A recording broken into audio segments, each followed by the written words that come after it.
Good day, and you are welcome to State Affairs on Jagaban TV. State Affairs is a program where we discuss everything and anything that relates to our state, our country, our nation, Nigeria. And today, on today's edition, we will be talking on the agitations for secession, the dangers, and the way forward. I'm here with um, an APC Chieftain.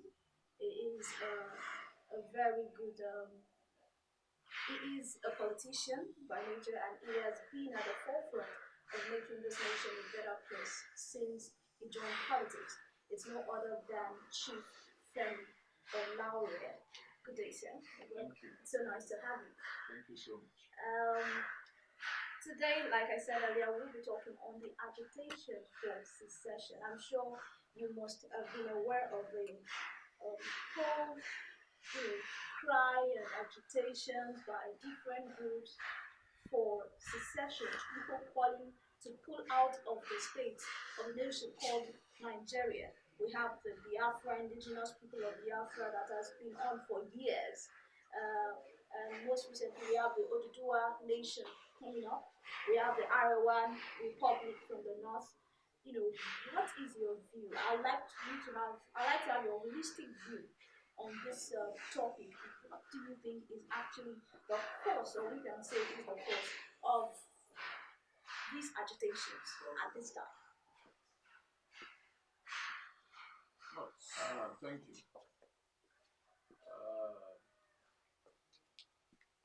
As you put it, this is not a new agitation. It's just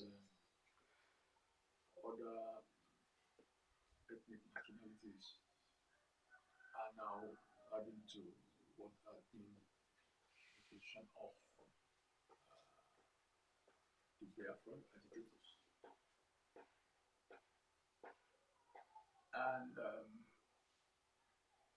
the main cause is dissatisfaction as to the way the country is being run. Um, the index of living is not improving in the country, it's rather going down. The ratio of viable hospitals to citizens is the lowest in Africa. The number of dropouts from school is highest in Africa at the primary level. The life expectancy, which in similar countries to Nigeria has come to about 60 now, is still hovering around 55, 54 here. Hunger is striking the land day by day. There's hyperinflation. So a large number of indices of good living has plummeted, giving rise to the agitation. More so from sectors and parts of the country that you can say are resilient and tolerant. Then joining in the agitation now shows that things have gone as far as they can take. Okay, so I'll have to, chip in on the two things. Are you saying that the recent increase in the cry or in the agitations for secession is as a result of the failure of this government to actually satisfy the people in providing the basic things that they need? Well, failure of government is not necessarily this government. The agitation started before this government. It's getting intense now. Yes, I do understand, but you said this government, so I want to say failure of government because we have the other governments where the agitation has been. The only thing that is coming on now is that other sections of the country that have not been part of the agitation are now joining. That is the thing that this government has given back to. It's not that this government itself that came back to secession as an ideology. But yes, more sections of the country are now joining the cry for self-governance. Okay, so what's your take on secession? We have some people, prominent Nigerians, who have come to say, okay, we don't need to succeed, we don't need to separate. All we just need is have a regional system of government, and just we are not going to succeed, we're not going to separate, we are going to be together, but the power will not be at the center anymore. It's going to be more of a regional system of government where each region would cater for itself and would run by itself without necessarily power coming from the center. While some people are saying, no, we just have to pull out, we just have to go because this country, Nigeria, is no longer working anymore. So I'd like to have your own personal view on secession. Do you think we should move, we should separate, or do you think we should still remain as one? Well, let me add my background before I answer. You see, for someone like me who has been privileged to see Nigeria work, to see good times in Nigeria, secession is a tough choice. It's a tough one to clamor for. And also, I wasn't too young when the Civil War was fought years back. I remember many of my immediate senior brothers, uncles, that were just collected on the road and taken to the war front. And we never saw any of them back. They didn't come back again. So when you have been able to see something like that, you're able to see good time, and some people fought to keep the country. You don't want to squander their efforts to keep the country. So, given that background, I would rather say if we have an alternative that is so uncertain, I would have preferred something other than secession. But the posture of some elements in the current government is making it look like we have a country where some people or one ethnic group are claiming superiority of highest order above all the other sections. And evidence of that does not suggest or support. And if they continue to put that posture and there's no improvement in government, then the sections where the loss is most will continue the agitation and they will not even look at regional restructuring. They will just continue their way. You have the resources, you have the educational background, you have the willing, capable workforce, which is all you need in any economy that can make small into big. Then surely, you don't have an indolent labor class. Then it's only a matter of time before you say no more of this nonsense. It's not going to. And that is where things have tilted. But if I have a say, and which I do, which I want to appeal to people, I think we should give 12 months to look at how government is willing to change posture and how all the ethnic nationalities are adjusting to one another. If they sincerely want a country where everybody will feel their welfare is guaranteed. In the next 12 months, um, do you see the tension dousing or increasing? As it often said, uh, a hungry man is an angry man. And we know a lot of people are in hunger today. That's why these agitations are increasing by the day. And, the vice president, Professor Yemi Osibajo, once said, dialogue, calling them and letting them be aware, say, okay, what do you want? What do you need us to do? Why are you clamoring for this? And an area that this administration has not really explored, dialogue. Most of the people calling for secession, calling for separation, are mostly tagged, in quote now, terrorists, or the bad elements in the country. Whereas it is not so, they are also legitimate owners of this country. And if they say they want out, you have to call them and let them know, why do you want out? Why do you want to go?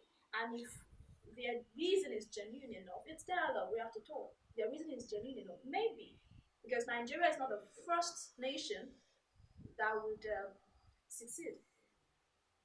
So, like I said, is it 12, giving, you said another 12 months. Is it 12 months to increase the agitation? Because if this agitation gets, you know, more complex than this, then probably war is inevitable. And we don't want, like you said, we don't want to see that in Nigeria at this time. Remember when I spoke earlier, I brought the principle of sincerity.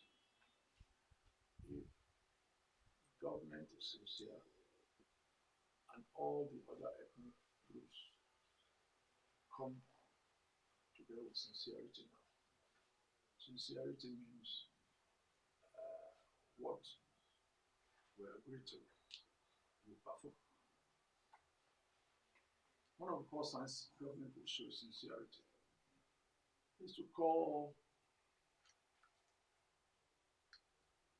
each of the groups to discuss on their own what you can call a referendum. Number one. Then bring what are called covered projects into the economy to put an end, if only for now, to youth restlessness. There are so many covered projects that will bring some succor to the hunger in the land. If you give a good number of young graduates, if you pick about 10,000 in each of the states, you have only picked about 36,000. You make them short-term environmental managers. Give them portions of undeveloped express road to clear on both sides. Vote for it. They will get labor. They will get that work. They may even, because of their knowledge, synergize the funding into a cooperative and now use equipment to do that. First, they will be making the expressway safe. These are short-term jobs they can do that can give them the equivalent of, say, 3 months earnings for work that they can probably complete in a month. But that will douse the tension. Some of them will build up capital from that and will be able to go to other things. The labor they use in that time, because of their own know as well, will soon look up to them as sources of employment. If government does that every 3 months, there's short-term intervention projects, not just this dishing out money that doesn't go anywhere. That has effect on environmental security, beautification, because if both sides of the express in all the middle towns are clear so much that you can see far away, then those idling to jump on the cars will be far, far away from any incident. And because some people are doing some work on there, there is going to be challenge. Those are the ways government does to show people that we are responsible for. That is just one. There are so many other ones they could. This is the period of Ramadan coming. Right. There is no reason why they can't engage temporary people to sort of, all right, organize training of about a week or so that would look at the link between peace, progress, and the various religions. This is a very good time. That government can sponsor that, mop up the large number of unemployed, but on a short-term basis. If they give them something to do for 2 weeks, that will give them the opportunity to earn what they will earn in about 6 weeks. That gives them capital, but it's tied to some work. So there's dignity in labor. It's not just free money. They relate it to do something. And with that, they are part of government machinery to talk to the people. Then their government show that they are concerned and they are looking for ways to address it. All the capital projects cannot come up with large number of unemployed. But there are short-term jobs like that you can use to say, okay, don't just talk all over, don't just roam about. Get out and do some little things. A large number of vocational pursuits, understand, are there that government can increase the presence of those who are there. There's no reason why government cannot of themselves set up a corporation that will say, okay, all right, beauty salons, another 50,000 in the whole country, another 60,000. Oh, barbering salon, another 100,000. And then a corporation looks at that. While they are setting that up, go and train many young people who are even entrepreneurs how to run a beauty salon, a barbering shop. And when they finish, hand it over to them, get a bank to bankroll it. The bank will just collect and deduct. So even though all the government have done is just to facilitate their capital, but they have trained them. They now have the assets from the asset and office and facility for them to work. And they have now bankrolled it, and the banks will be behind all those people. Major banks will keep behind it. And they will collect as they do for big companies. So if the man, let's say an average barbering salon, if he has about, let's say about 10 clients a day, at an average of 5,000, if all the banks collect from him is 2,000, understand? Remember, they may be collecting from about 30,000. So 30,000 times 2,000 is quite a lot. It's about 600,000. You understand? It's per day collections. So the banks are getting their money back. The government just gave the guarantees to the bank. You understand? But they have trained the people, so they have the skills. Many will take it up. Outside the country, I know young guys who have about 6, 7, 8 boutiques, and they are medical doctors. Because they need second income to bridge what they call their mortgage gap. Their salaries don't change over time. But the interest rate fluctuates, and when he wants to crash them out, instead of them getting percent, so they do all these things. So if we create that opportunity for the teeming masses of young people, particularly the educated, that have got so much money from their parents to go to school and are now looking at their parents languishing again, giving them pocket money like secondary school students again. It's very appalling. So there are so many short-term things that government can do to show sincerity. When that sincerity is shown, the people will know that, okay, we now have a government that has a heart, that is listening. So the 12 months, they have 3 months to measure. In the second 3 months, they have seen the number that have been mopped up. They have seen reports. You know, this is the sincerity we are talking about. It's not just doling 5,000, putting programs and you tell them to apply, they can't apply, the portal is not working. Out of the 1 million that you said they are going to give, you cannot see about 15,000 that they have said they have been able to complete the process in 4 months, and then the closing date has come. It's insincerity. And that's why the people are agitating, because they can't believe the government from 1 minute to the next. And we have to restore confidence in government by doing that, by showing we care about people. we have responsibility to run the economy for the welfare of all, not just for the elite. I was just about to mention some of the programs um, that was jumped on by this present administration. Talk about the empower. You just said it's since the government's got to be sincere. Yeah. They have to be sincere. We have programs, we have different programs, but are these programs actually for the teaming youth itself? They are. They were for. Well, you were talking about these are nice ideas, they are nice recommendations, but when we talk about other things that are very pertinent to improving the economy, because if they are trained, if they are given the equipment, talk about electricity. We know the state of electricity in our country today. We know how hard it is to even get 4 hours of electricity power supply in a day. Talk about security. A secured state, in terms of security, what I mean, it's a state that is also economically secure. If the people are not secure, there is no way they would have peace of mind to go around, do businesses. People can't travel to another state to do business because they feel, even in my state where I'm known, I'm not secure, let alone another state that I'm a stranger. So, there are other sectors that that the government have to actually consider. And that actually brings me to the farmer headers clash that has continued to fuel this agitation for secession. In recent times, we've seen the Yoruba people give a quick notice to the Northerners to leave their land because of the whole havoc that was being wreaked in their lands.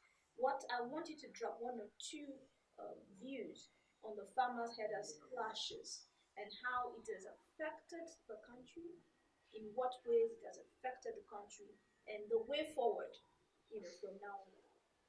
Well, thank you. Most of what we spoke earlier on are what are called short-term, immediate effect policies. What you have touched on now are the medium to long-term policy instruments. Government has not, to a great extent, been manned by competent hands and political will has been low in capital projects design and prosecution. Um, let's take the issue of electricity. There are so many alternative forms of energy apart from the hydropower, apart from gas. The country is blessed with wind. There's no reason why we should not have wind turbines generating electricity in some areas. There's no reason why we cannot pull out specific sectors onto just solar power and then match those that are highly consuming to the cheap sources which are like the hydropower. Now, it takes good think tank to look at the alternatives and match the needs of each sector with the cost and benefits to the people. Most of that is not done. And that's the feelings of government. You can't take responsibility to run government campaign and only to get there, people can't do the things you have promised. That's why I said there's lack of political will. You can't continue to dish out office to people on part of political patronage, but without competence. If they can't do it, there are other things you can give them to do.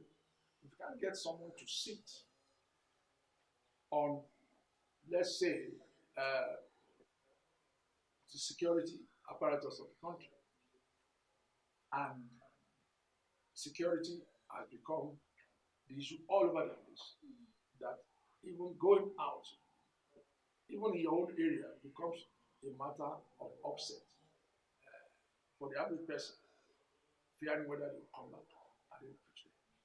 Talk less of going to go and do something to another. So the young people running the security apparatus cannot continue. And that is what led to most of these other clashes. People are taking laws into their hands now because a group is allowed to do what is illegal, is backed by government because government has been quiet in reprimanding them, opening another sector to attacks and leaving them to suffer their injury unabated. Several cases of wrongdoings from these farmers and others being reported to the police, only to find the police let those who have destroyed farms go and then punish the farmers themselves. So the agitations will come after some time. And that's why the agitations have gone to the end now. The Yoruba as an ethnic group is highly tolerant. And for Yoruba to be agitated now, it means it has gone to the end. Yorubas are very accommodating, very tolerant, very simple. And this is what the government and center has been abusing over the years. But even if we, the elders of the Yoruba race, continue to say we cannot, our younger ones, they have mixed in a different setting. They have taken up new ideas. Most of them have seen how things work very well. And they are ready to discount our parentage at this point because now they're adults as well. So the overbearing presence of the ideas of the older stock, limiting the young ones, is not going to fly forever. And that's why we have what we have. I have young people who are fairly well placed, but they can't stomach an economy that will stagnate their skills and talents. They see their contemporaries across the nations doing great things. They want to do similar things. So that their talent, their skills are being hampered because one segment wants to hold on to everything to the detriment of another. They are now telling us, the others, that look, we're not buying into that. So much of what is coming from the youth. And the average elder Yoruba right now is feeling the pressure from the younger ones. If you people are not going to, we will do what you don't want to do because we are your descendants. But we are in a different age to you. And what rules in our age is what we want to do. Thank you so much, sir, for that minute of intense talk. Your recommendation and the sincerity on the part of government engaging the youth, and also, you know, putting up short-term engagements and job provisions for the youth to bring about capital for them, and also to ensure that they have a sense of entitlement as a national of this great nation. Once again, Cheiftain Olaore, I would want to thank you for coming on the show. The State Affairs, I must say it has been a great time with you on the show. Thank you. And I'm sure whenever we call on you again, you will definitely oblige us. Thank you so much. All right, It's nice being with you. All right, so it's a wrap on State Affairs on Jagaban TV. Thank you for watching.